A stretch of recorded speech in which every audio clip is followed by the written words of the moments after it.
तुम्ही सेकंड इयरला किंवा फायनल इयरला असाल तर हा व्हिडिओ तुमच्यासाठी आहे. पूर्ण ऐका. पहा, मी मागच्या व्हिडिओमध्ये तुम्हाला सांगितलं होतं की कॅरी ऑन लागणार आहे आणि तो आता लागलेला आहे.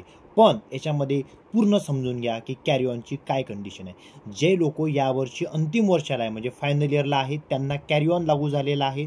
म्हणजे तुमचे आता first sem, second same, third same, fourth same यापैकी कितीही बॅक असले तर तुम्हाला आता अजिबात टेन्शन नाही. तुम्हाला तुमच्या महाविद्यालयामध्ये फायनल इयरला प्रवेश मिळून जाईल. पण जर तुम्ही आता सेकंड इयरला असाल, सेकंड इयरला जात असाल, कुठल्याही फील्डचे असाल, BSc BCA, तर तुम्ही एक लक्षात घ्या की तुम्हाला कॅरी ऑन लागू झालेला नाही. मागच्या वर्षीची गोष्ट वेगळी होती. मागच्या वर्षी सरसकट कॅरी ऑन लागला होता, म्हणजे सर्वांना लागू होता.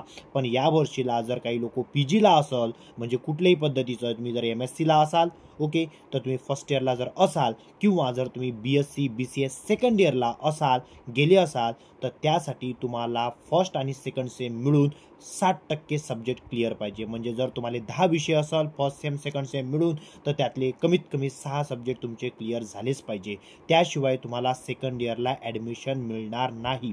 म्हणजे तुम्ही DC होऊन जाणार. म्हणजे तुम्हाला फर्स्ट इयरचे जे बॅकलॉग आहे ते पहिले क्लिअर करावं लागेल, देनच तुम्हाला सेकंड इयरला ॲडमिशन मिळेल. म्हणून आणि जे लोक यावर्षी जर तुम्ही सेकंड इयरला गेले तर तेव्हा लक्षात घ्या की ही कॅरी ऑन दरवर्षी लागत नसते. याच वर्षी आता लागलेला आहे. म्हणून तुम्ही first sem second same clear ठेवण्याचा प्रयत्न कराल जेव्हा तुम्ही सेकंड इयरला आता ॲडमिशन घ्याल. ओके, तर त्यानंतर हा जो व्हिडिओ आहे हा जास्तीत जास्त तुमचे जे मित्रमैत्रिणी असेल त्यांना शेअर करा. आणि आपलं यूट्यूबला चॅनल आहे DK सर अकॅडमी नावाचं, त्याला सर्वांनी सबस्क्राईब करून घ्या, कारण त्यावर युनिव्हर्सिटीचे असेच नवीन नवीन अपडेट तुम्हाला येत राहतील. थँक्यू.